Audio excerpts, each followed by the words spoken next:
Automotive.com. Hello, automotive enthusiasts. I'm revved up and so excited to introduce today's very special guest calling in from Los Angeles, California, Paul Rivera. Hey, Paul, are you buckled up and ready for a fun ride? I am buckled up and I'm ready for a fun ride. All right, here we go. Paul Rivera is the recently appointed CEO of Electrameccanica, a designer and manufacturer of electric vehicles. He is currently overseeing the production and launch of the company's innovative electric single-seater solo vehicle designed to revolutionize the way people commute. Before joining Electrameccanica, Paul most recently served as president of Ricardo USA, a 100-year-old global engineering, strategic, and environmental consultancy business focusing on designing, engineering, and testing vehicle systems, as well as a niche manufacturer of high-performance products. He has more than 2 decades of experience in the automotive, transportation, and energy sectors. And Cars Yeah listeners will remember my good friend Henry Reisner, who's been a guest on the show from Intermeccanica, now a part of this brand, as a past guest, and he is the president of this company. Hopefully I can get Henry back on the show too. I know he's very busy though. He's always flying to China back and forth. He's a busy guy like you are. Paul, I have told our listeners just a little bit about you. Would you take a brief moment before I jump into the questions and share a little bit more about your career and your passion for automobiles? First of all, Mark, thanks so much for having me. I really, really appreciate the opportunity to talk to you. Welcome. Yeah. But my background is primarily automotive, 25 plus years of experience in the automotive industry and in multiple different roles through multiple different companies. And I've worked all around the world. I've been in more than 60 countries and worked all around the world. In the last 15 years, I've worked primarily in the advanced tech space. So starting with compressed natural gas systems and hydrogen fuel cell vehicles, and then into hybridization and EVs, and then more recently connected and autonomous vehicles as well. And I think the thing that's pretty unique is I have got a pretty good background living through very complex vehicle programs or engineering programs that require thought process to deliver and to execute a plan. And as you mentioned, Ricardo, as the former president of Ricardo, which is a very well-known engineering technical consultancy, we would work on more than 600 projects a year around the world. And I feel like that background enabled me to really see what works well and what doesn't work well, the good, the bad, the ugly. And we did projects for the traditional OEMs, the tier 1 suppliers, as well as the new entrants and the startups, primarily here in California in the EV space. And for me, I've learned that it's very hard to build brick and mortar at the same time that you're launching a vehicle into production. And so this is the challenge. And I feel like we're poised and ready to go. We're right there. We're excited. And I'm excited to talk to you. Well, this is cool. You know, what comes to mind when you say that is Tesla and Elon Musk, if you want to talk about brick and mortar and a car at the same time. But we won't go down that path.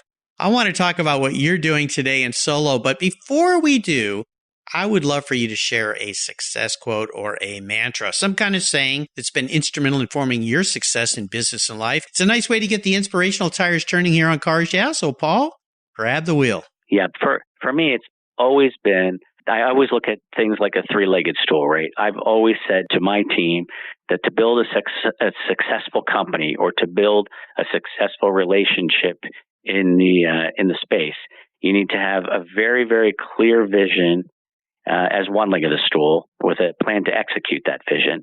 You need to have great products, great engineering, and you need, in the third leg of the stool, an incredible team of people to deliver that.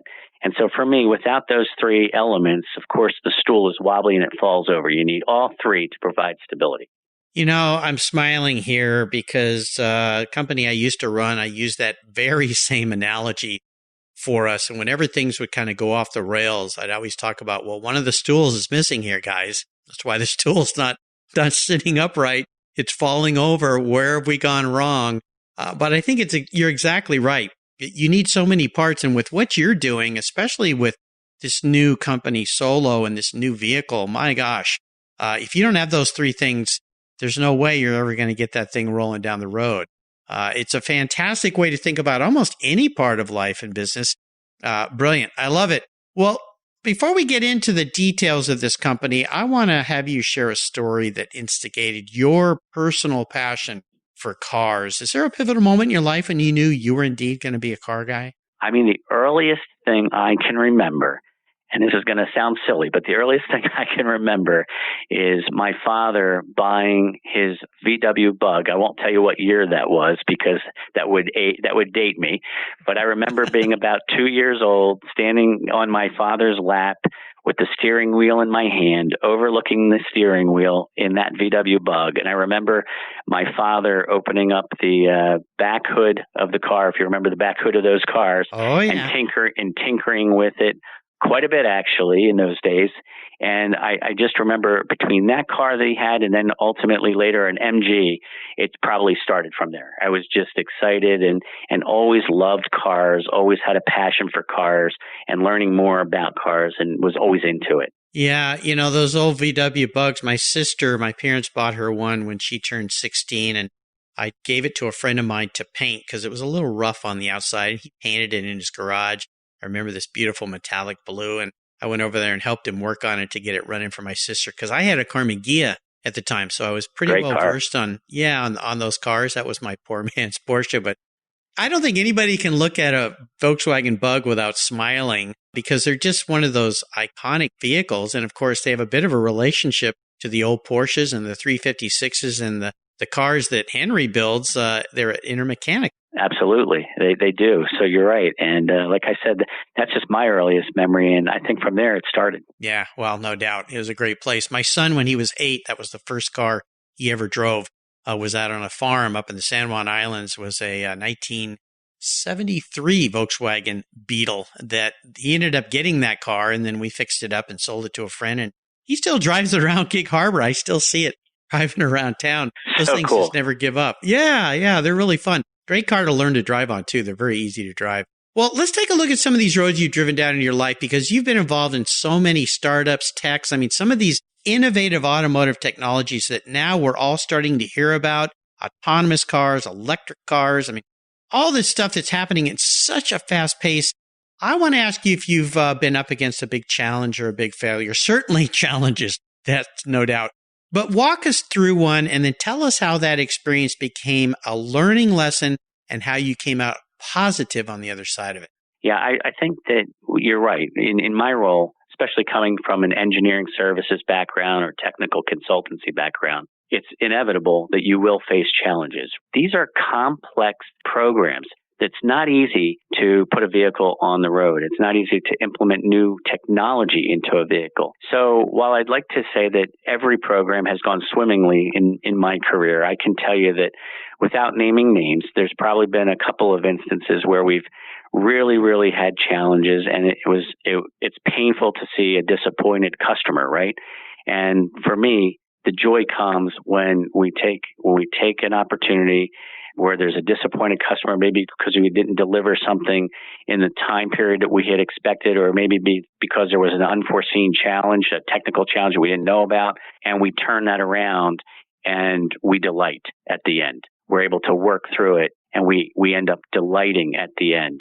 And I think that all of those failures, they've helped me grow into the position that I'm in today. First of all, as you said, you learn from these failures. And let's face it, while the automotive industry is not rocket science and it's not brain surgery, the facts are automobiles are becoming more and more complex. The systems in automobiles are becoming more and more complex, and safety is paramount.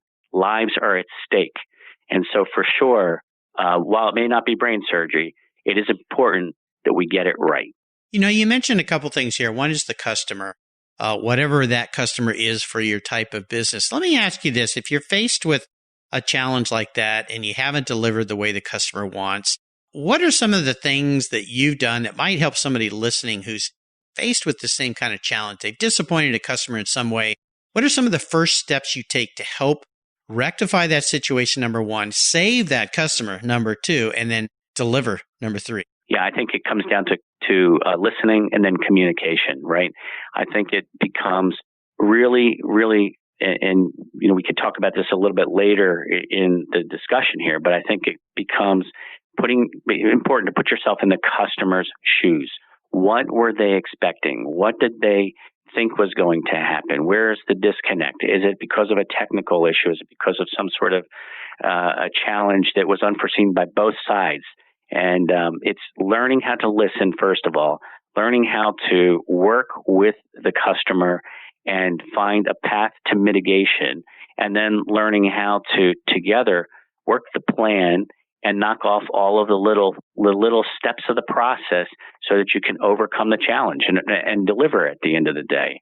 And ultimately, I've always found, Mark, honesty is the best policy. I've just found in my career that being honest and working with an honest mindset has been integral in my success. You know, I'm smiling here because I worked for many years in a company where we produced products for people, car care products in particular. And one of the things I would tell the call center when a customer would call who was upset, maybe a product didn't deliver what they wanted, or it wasn't working the way they wanted, or it just didn't show up or something, was Stephen Covey's out of his book, 7 Habits, Habit 5, first listen to understand, then speak to be understood. And it's exactly what you just said. Sometimes if you just stop and listen and don't regurgitate what you think the customer's experiencing, but really listen to them, you can achieve great things. And if a customer knows you're listening to them, I think half the battle is won right there. Do you feel that way? Exactly. It's something that I try very hard to employ in my life in general, not just in my professional life, but in my personal life. Listening, it's being measured, it's being thoughtful in my responses. Yeah. My wife taught me that years ago. And after 35 years of marriage, I think I've got it figured out. Where do you think I've learned it? Same. Yeah. I know. Just listen. I remember years ago my wife saying to me, I just need you to listen. Don't solve my problem. Just listen. I'm like, okay. Oh, you and I can relate on that. I'll shut up now. And I'll try to be a better listener. It's very hard, especially for us guys for some reason. I don't get it, but I'm trying. Well, let's have a little bit of fun before I get into more trouble here because she might be listening. What was your first really special vehicle? And maybe share a memory you have about that ride. I laughed. I chuckled to myself when I thought about this. My very first car coming out of college, against my parents' wishes, was a brand new Pontiac Firebird that I could not afford, blue with T-tops, a 2.8 liter V6. And I'll tell you that that car was special to me. I thought I was something special driving that car. You asked me to recant a memory. I remember very clearly driving that car through New York on a summer night with a date, and just thinking, how cool am I that I'm driving my new Firebird with this date through New York? It was just great at the time. Yeah, those are awesome cars. I mean, iconic cars today when you really think about it. And the T-tops. And did yours have a big eagle on the hood? Yeah, of course it did. Somebody else asked me that earlier today. The Golden Eagle. Yeah, absolutely. Yeah, you and Burt Reynolds riding the ride, having a good time. I think anybody who saw Smokey and the Bandit saw the car and said, I want one of those. Well, yeah. I think they sold more cars. That was a brilliant marketing. Same with Aston Martin with the DB5. I mean, it was just brilliant. Think about the brand, the iconic brand nature that's still going on with James Bond with the Aston Martin brand. But they sold a lot of Pontiac Firebirds after Smokey and the Bandit. Is that the car you have seller's remorse about, or is there a different car? I think that's the car I have seller remorse about. I mean, it's always, what's funny? I become attached to all my cars. So when they all go out the door, for whatever reason, there's a part of me that goes out the door with them. And I think I'm excited to move on always to my next new adventure. But at the same time, I think it's just you build so many memories in your cars, and when one goes out the door, I always have some remorse. But that one in particular, of course, it was very sad when that went. Yeah. Well, you talk about memories, and I think that's the key. And especially when you see cars that become popular decades later, those cars that you and I wanted as a kid. I wasn't lucky enough to have a Pontiac Firebird when I was in high school. I was driving an old used car, but those are cars we wish we had that we could get now that we have maybe a few more coins to rub together.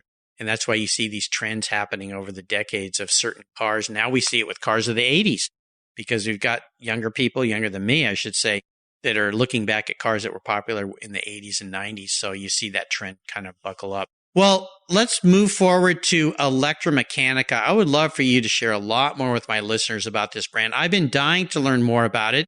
I've been bugging Henry, but he's so darn busy, I can never get him to slow down enough to come back on the show. But I'm glad we have you now tell our listeners all about this brand, where it came from. Of course, the name Mechanica, if you think back, I'm going to have you share that too, and it goes with Automeccanica and the Reisner family and all that, but kind of walk us through that and then bring us up to what's going on with this car now.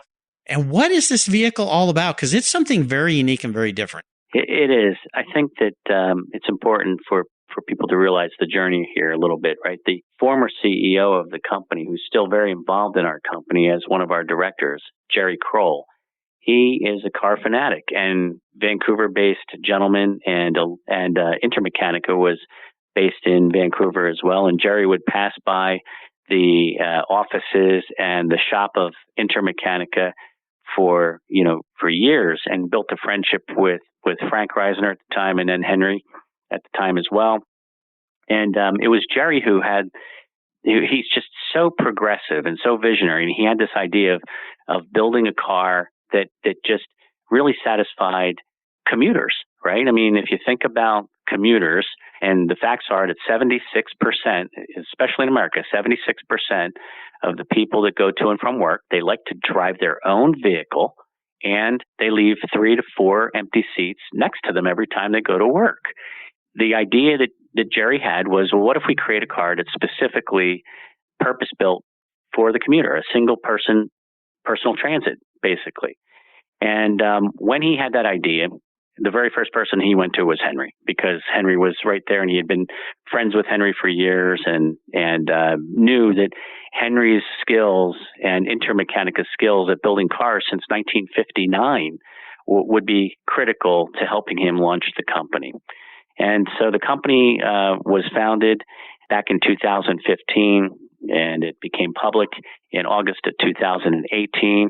And kudos to Jerry for recognizing that while he was visionary, he really wanted to bring somebody in who knew how to execute a vehicle platform and take the vehicle into production. And I was lucky enough to get tapped on the shoulder. So I'm really excited by my new role as the CEO of the company. For me, it's the culmination of many years of experience, and it's fulfilling a dream for me as well. The idea of leading the final engineering, the production, and the launch of the Solo, especially with such a cool vehicle, is really a thrill for me. And to get the press that we're getting lately, we're getting such good press. So, for example, Forbes magazine just recently here said it's one of the coolest cars of 2020. That's really, really exciting for me. And I came here because of the solid foundation put in place by Jerry as the previous CEO and the team. The fact is, Mark, that the vehicle is already engineered. We have a strong manufacturing partner in China already. The production line is already set up. It's tooled. The workers have been trained. We've already delivered our alpha cars and our beta cars into testing, and we're now testing our pilot production vehicles, and we're going through validation. So we are so close right now. We are so close, and it's just a thrill to be this close and be on the cusp of delivering these vehicles into the market. Well, tell our listeners, you got me excited, tell our listeners more about the specific car, because when I think about what I know of Henry, and I've known Henry for decades and what he built, those listeners will remember when he was on the show, Intermeccanica builds replica Porsche Speedsters, the old 356 Speedster, the Roadster. They build Klubewagens. They've done this for a long, long time. Henry's dad, Frank, kind of started all this. There's a great story when you listen to Henry's show back when he was on, I think he was one of the top first 100 guests I've had here. And the fact that what you're building now is very much kind of the same thing, although it's electric, right? Yeah, it's very different in the sense it's not like the Roadster, although there are plans for us to have an electrified Roadster too, which we can talk about in a minute. But the Solo in particular, the Solo is meant for a single person to drive the vehicle. It has an electric range of about 100 miles. It has a top speed of almost 90 miles per hour, so no trouble driving it on the highway or accelerating and overtaking, another vehicle or coming onto an on-ramp, let's say. The beautiful thing about the vehicle is that you're covered. It's an auto cycle. It's classified as an auto cycle, so it's a 3-wheeled vehicle, and you're covered and you're protected from the elements, and you have a normal seat and a normal restraint system in it, and you have all the creature comforts that you would be used to in a normal passenger car. So you have, your Bluetooth for connectivity and things like that, a normal steering wheel, right, and a backup camera when you reverse. But you're protected from the elements. You're not outside. You're not on a two-wheeled motorcycle, which is a bit more dangerous. You're not in a passenger car, which is bigger. So this vehicle, Mark, is exciting because the styling is cool. It's very unique. If you want to be a trendsetter, it's something that trendsetters are going to want to be seen in. I can tell you, I've been around some of the most exotic cars in the world, but I happen to drive a Solo in Arizona, and it's amazing. The amount of people that come up to me and they want to learn more about that vehicle and where do they get one? How do they sign up for one? And the fact that it's electric and that it's meant for a single person to drive it to and from work. Very, very exciting. Very exciting. Yeah, it's a very unique looking vehicle too. You listeners can go to Electrameccanica, Meccanica.com. You'll immediately see what we're talking about here. It's a very unique looking vehicle. When I look at it, the front of it looks like kind of just a normal car. It's smaller, but then the back almost looks like a helicopter or airplane or something. I mean, it's just an amazing looking thing. I can't imagine what it must be like driving it around. And you're driving one in Arizona. Yes, I am. And we have several on the road. We've already delivered our pilot production into Canada and the United States. We're doing final engineering tweaks and validations. So we're getting ready for, the official production launch. And like I said, it gets a lot of looks. One thing that's important to point out, too, is that while it's a great consumer car and it's meant for commuters, you have to picture that this vehicle has a lot of other uses as well. You can imagine that this vehicle would be perfect for parcel delivery in cities where there's congestion taxes and where EVs are favored, places like Paris and London, for example. You could picture that a company like Amazon could use this to deliver. You could picture UPS would use it. Or you could even picture that somebody like a company like Domino's Pizza could use this to deliver pizzas. On top of that, you could also imagine that this is the perfect vehicle that could be used for shared mobility as well, right? Where you get in on one side of the city and drop it on the other side of the city. Or if you're at a hotel, you get into the vehicle at a hotel as a business person for the day, drive it around and bring it back to the hotel. So many different uses beyond just being a cool consumer vehicle. Yeah, it's really cool. Now, when I'm on your website, along with the Solo, there's also Tofino? Yeah. So the Tofino is a concept right now. We endeavor, of course, we have ambitions to put more vehicles on the road. But at this point in time, we are focused on getting the Solo on the road. And we are focused on executing that plan and being strategic about how we launch and where we launch and making sure that the customer experience is right and that the service side of everything is right too. So that is our main focus right now. But of course, we endeavor to put an electric version of the Roadster on the road first, probably. Actually, that will come out before the Tofino in all likelihood. So that replica 356, we are working to electrify that, and we've got a few prototypes running around already. But then also down the road to put our own passenger vehicle on the road as well. Yeah, when I look at the sketch of the Tofino, it kind of reminds me of the old 356, but modernized in a way. But I'm excited, too, about the e-Roadster because I love old Porsche 356s and the idea of a car that's electrified but has that look. It doesn't have the extreme value of what these old Porsche 356s become, where you would never leave it parked anywhere. You can actually use this car and drive it and enjoy it. Top down, quiet. I mean, everything you guys are doing has me really, really excited. But the Solo, this is something very new and unique. And I encourage the listeners to go to the website, check it out. I think it's going to get you as excited as it has me. And just think about it. I think about my son who lives in San Francisco. This would be an insanely perfect car for that city. Small, zippy, gets around. What you guys are doing is absolutely spectacular. So go check it out. Electrameccanica, 2 C's, Meccanica.com. I think you're going to love what you see with the Solo. So Paul, up next is the last lap. Before we put the pedal to the metal, let's say thank you to today's Cars Yeah sponsors. When you want proven performance, there's one brand that's been around since 1938. That's Edelbrock, building the finest American-made performance products for the street and track. Edelbrock's products are designed and dyno proven to deliver maximum results. Edelbrock has thousands of made-in-the-USA performance products for all makes and models. From their new AVS2 carburetor and innovative ProFlow 4 EFI for your muscle car or truck, to superchargers for your daily driver and more, visit Edelbrock.com to check out the latest products for your ride. And when you're ready to check out, enter CARS YEAH in the coupon code and get 10% off your order. That's Edelbrock, automotive performance since 1938. You take care of your cars, but who takes care of your investments? Tune-ups aren't just for engines. Updating your financial plan is important too. Your GPS may take you from A to B, but it won't help you on the road to financial freedom. For that, you need a good co-pilot and a very trusted advisor. Chris Kimball, CFP, is just the man for the job. He'll guide you down that road without driving you crazy. For over 25 years, Chris has helped people just like you and me with their financial planning and investments. With a master's degree in financial services, he is eminently qualified, and he's a car guy too. Learn more at chrisvkimball.com or call 866-ON-A-PLAN. Securities through Money Concepts Capital Corp., member FINRA SIPC. CK Financial Services is not affiliated with Money Concepts Capital Corp. Are you looking for a way to get your products or services into the ears of thousands of automotive enthusiasts around the globe? I can help. This is Mark Green here at Cars Yeah, and I'd be honored to be an influencer and ambassador for your brand in a unique and personal way. 5 days a week, thousands of subscribers and listeners enjoy the Cars Yeah podcast and website. Contact me today and I'll show you how at mark@carsyeah.com or connect with me through the Cars Yeah website at carsyeah.com. All right, Paul, we are back, and I have a bit of an introspective question for a guy like you. I'm really curious how you can answer this.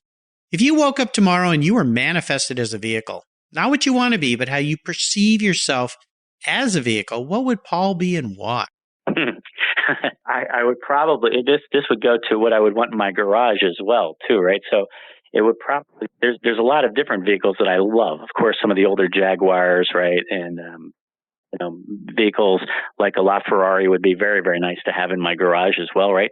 But I have to tell you that I am a McLaren fanatic. And maybe because I was intimately involved in the P1, the McLaren P1 supercar. My team in Cambridge while I was working at Ricardo was involved in working with McLaren as one of their partners to bring that car into production.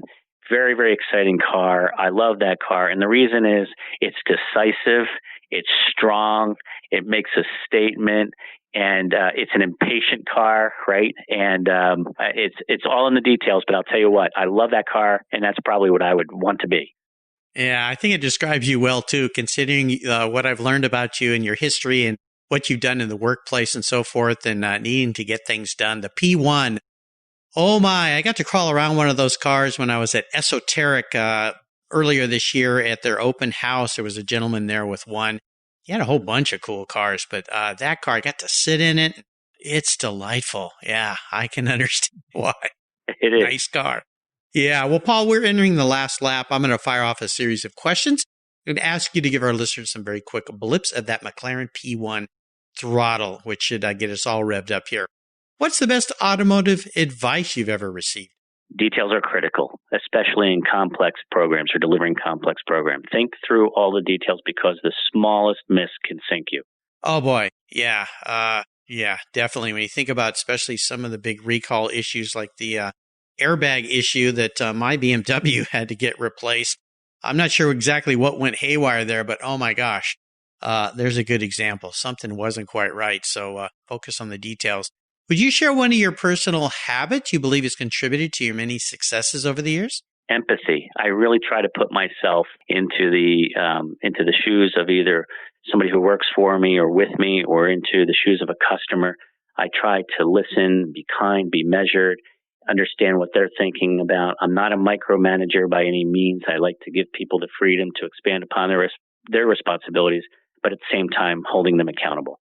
Yeah, absolutely. How about a resource? There are so many great resources for us these days. Is there one in particular that's a go-to for you, maybe daily? every day I live on the trades, right? I mean, of course, I live on trades like Automotive News and Green Car Congress and the like. So I can't say that there's one in particular. I just live on all of the automotive trades and keep up to speed with what's happening.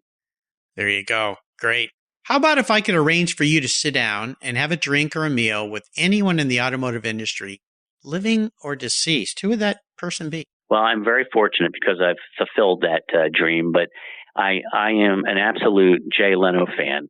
And Jay has been very, very good to me personally over the years. He's been an ardent supporter for me in my role at Ricardo.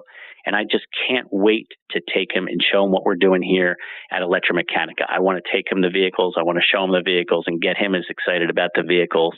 Just a great, great all-around person. Yeah, I love his show. And boy, I kind of, he's the one guest I have wanted to have on this show forever. He's been very hard for me to get.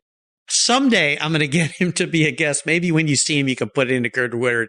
I'll put in a good word for you. Well, thanks. I've asked that of a lot of people. So maybe one day I'll catch him at the right time, but I would love to have him. Maybe my 2000th guest. That would be a good target for me to have. Absolutely. I cannot wait to watch Dan Leno's Garage and see you, Paul, with the solo on that show. I can see it already in my mind. It's already happened. So I'm sure that will happen for you.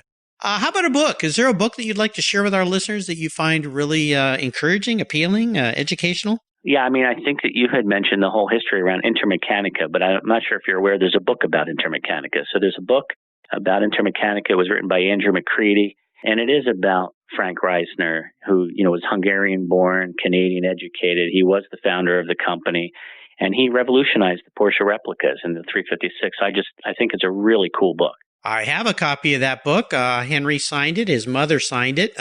We had lost Frank before I was able to get him to sign it. Well, it was produced afterwards, so he couldn't have. But it's a great book, and I encourage people to, if you want a history on a guy that was very innovative, and the fact that, Frank kind of started as a tuner back in Italy, building stuff for Fiat and modifying cars, and then the whole version of coming out to the United States to build cars and then moving to Canada and all the stuff they've done with that brand. It's a really, really interesting read of an innovative guy that just kept plugging along and producing things. I think it's brilliant. I love the part of the story about how he took the idea of the Porsche Speedster and then making a replica, and then all the fights he had to do to keep that on the road with Porsche going, you can't use our name and all that stuff. So it's a great book. Absolutely.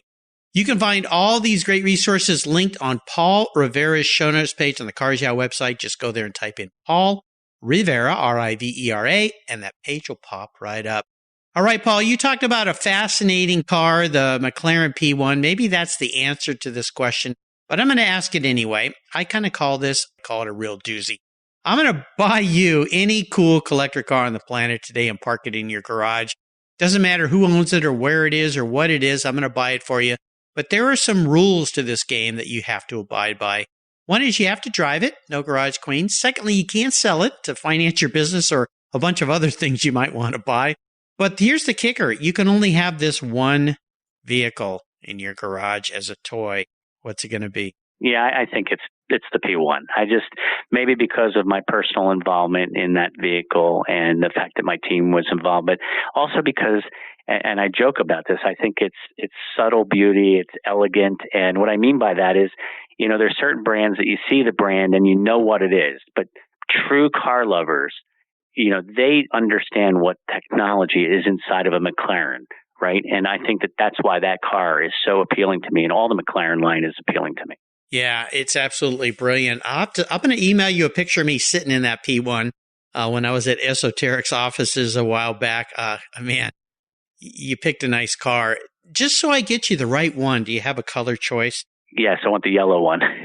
Yellow. Okay, you want to make a statement, a really big statement. Yeah, absolutely. I love it. It's a great car. Well, Paul, you've taken me on a great ride today. This has been really fun to get to know you better. I want to thank you for sharing your journey. Could you offer us a little parting piece of wisdom or guidance before you rip off into the Arizona desert in that beautiful McLaren P1? I'm going to be right behind you in the solo, though. Yeah, I think that the one parting piece of advice that I would give anybody today is that the world is changing. The automotive industry, the transportation industry in particular, the mobility world is changing. And there's just so many new options coming out today. And for us, we think that the Solo is a really unique option that'll be available starting next year. So I think that it's just to have an open mind, learn more about what we're doing, check out our website, and I'm hoping that we get a lot of phone calls, and I can share the story with a lot of people and get more and more people into the vehicle. And it's just an exciting time for not just Electrameccanica and us, but for the transportation space right now, for the auto industry. Really revolutionizing right now. It's incredible. I mean, we're living in a magical time, and especially what's happening in the automotive world. Let me real quickly ask you, what markets will the Solo be available in next year? Yeah, it'll be available first in California. So we're going to be very, very strategic about how we launch a market, because we just want to make sure that we get it right. I've seen others come before us and haven't had the success, right? So I've seen what works, what hasn't. We want to make sure we get it right. We get the customer side down right. Like I said, the service side down right. So it'll be Southern California first, then probably right behind that Northern California, and then the Pacific Northwest. So those are the primary target areas at the first part of the launch. So it's coming my way. I'm excited. My kids are down there in Southern California and Northern California, so I'll let them know it's coming. I think it's going to be a great option for them with their commuting that they have to do. Listeners, check it out, Electrameccanica.com. You're going to be blown away by what you see, and I think it's going to get your juices going on the options that are coming next year. Paul, thanks for being so generous today with your time and expertise and for sharing your experiences with our listeners. Until you and I talk again, my friend, I'll see you down the road in a Solo. Yes, you will. Thanks again, Mark, for everything. I appreciate it. Look forward to talking again. You're welcome. Say hi to Henry for me, okay? Will do. All right.